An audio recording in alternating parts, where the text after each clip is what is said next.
Hello and welcome to my action research multimedia presentation. So for today, my problem statement involves being an FSL teacher, and my main concern is students with special education needs that may not be receiving the same opportunities to learn and participate in engaging activities about the French language. In my original statement, I actually had two focuses, this being the first one. And then another concern was evaluating these students with special education needs in order to assess their learning. But for the purpose of this assignment, I decided to focalize it a bit more, which was also given in feedback as well. So my statement of the research problem. The topic of my research project surrounds the idea of equity in an FSL classroom. As learning opportunities are presented to students, my main concern is that engaging learning activities and overall learning opportunities for students with special education needs are not compromised due to their wide range of learning styles. And as we know from Gardner's multiple intelligences, there are a wide range of learners that are in the classroom. In addition to those that have special education needs as well. In my opinion, it's important to research this topic in order to provide students with the great opportunities to demonstrate their learning. As educators, we are responsible to teach a wide variety of learners in a class, regardless of their educational needs. Educators are responsible for providing students with the necessary means to fully engage in any learning opportunities. As I further explore this topic, I look forward into growing my knowledge of this teaching area, as well as participating in some professional development as a prospective 21st century teacher. It's important to develop a great sense of classroom community, as well as to provide a variety of inquiry-based learning activities. Okay, so just to focalize more, my research question is how can I provide students with special education needs the necessary French learning resources in order for all types of learners to succeed in any learning opportunities. So regardless of what your needs are, they will be met in a French classroom setting. Right, so in my research action plan, I have 8 terms that are critical when learning about and documenting data for this study. So the first is assessment, and this is the process of gathering information that accurately reflects how well a student is achieving the curriculum expectations in a subject, and of course any learning expectations identified by the student's IEP. The primary purpose of assessment is to improve student learning. Assessment is for the purpose of improving student learning, and is seen as both assessment and of, which it would be the summative portion of assessment.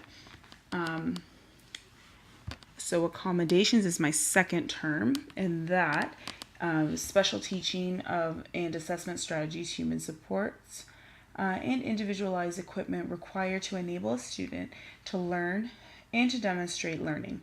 The provincial curriculum expectations for the grade are not altered for a student receiving accommodations only, which if you are modifying the curriculum for grade level, then that would be a modification for the student.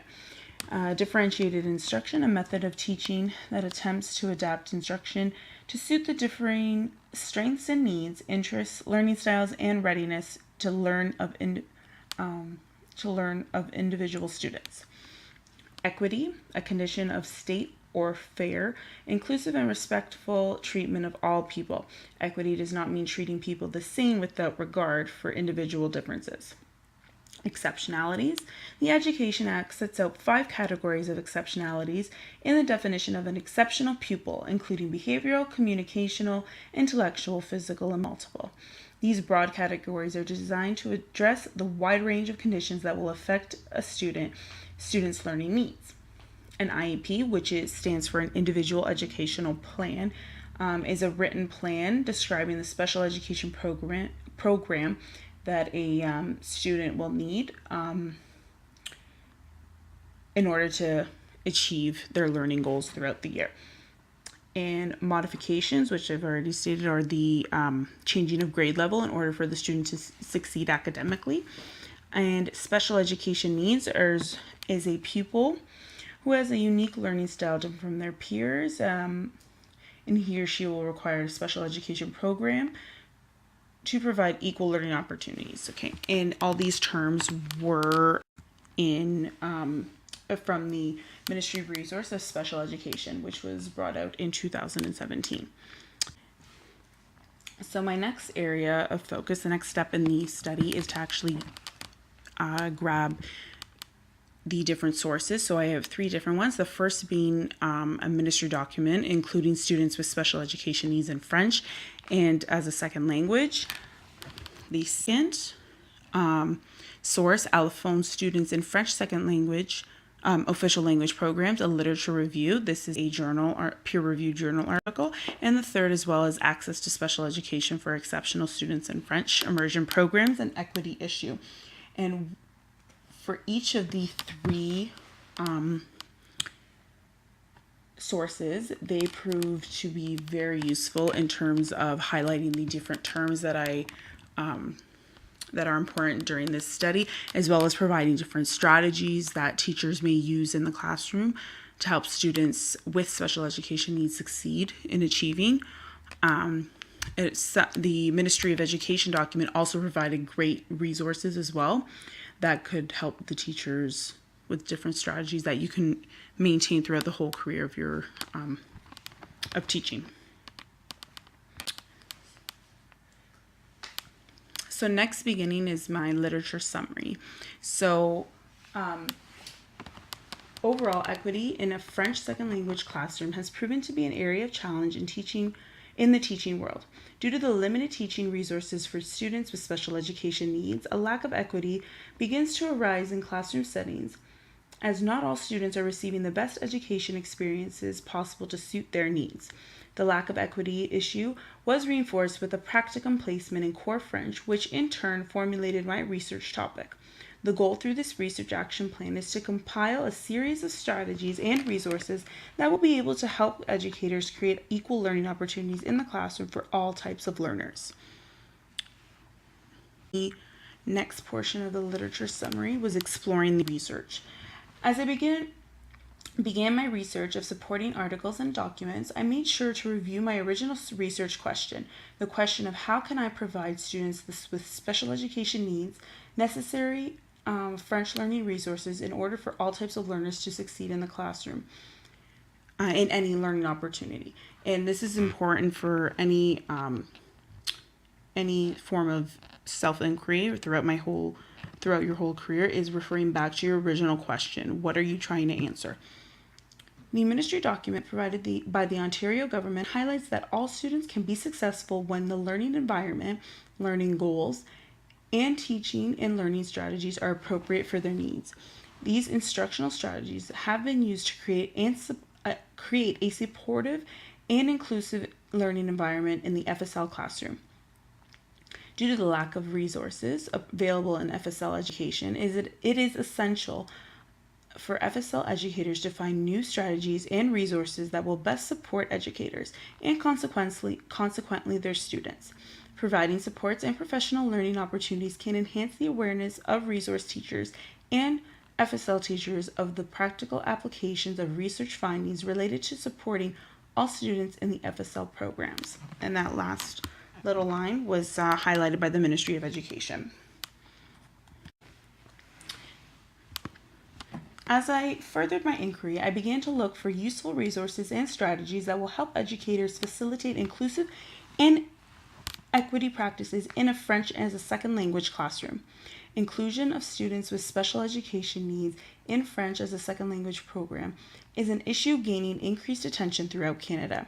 As educators, we are encouraged to strive for greater inclusion while at the same time requiring additional support to do so. Therefore, a main concern for teachers is to find the necessary support in order to best support students in any special education needs they may require. In addition, a most inclusionary approach would be also necessitate improved access to professional learning opportunities for FSL teachers. Building the foundation of strategies and techniques will help facilitate a positive, inclusive environment for all students in an FSL program.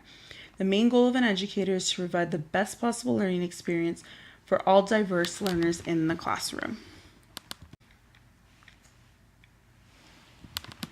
So, overall, the summary of the literature provided some great strategies that you can use in the classroom. So these specifically are from the Ministry of Education, which are bilingual voice-to-voice text, scribing extra time for session instruction and information, so processing the information, daily peer support, use of personal word bank and picture dictionary,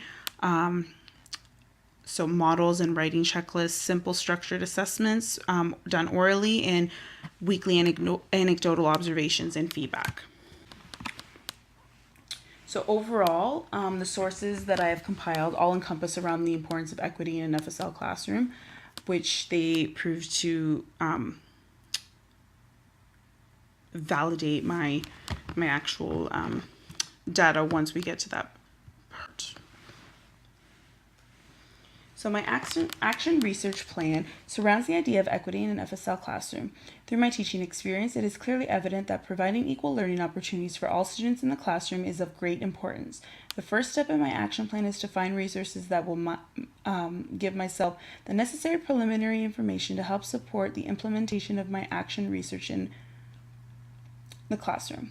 I was able to curate 2 journal articles as well as the ministry document.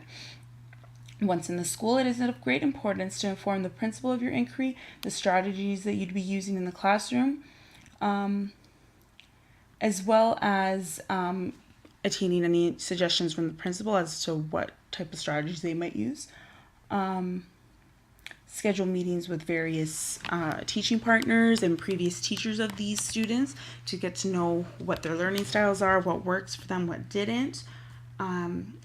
Also constant feedback from the students, giving them exit tickets, either small group conversations or large group conversations,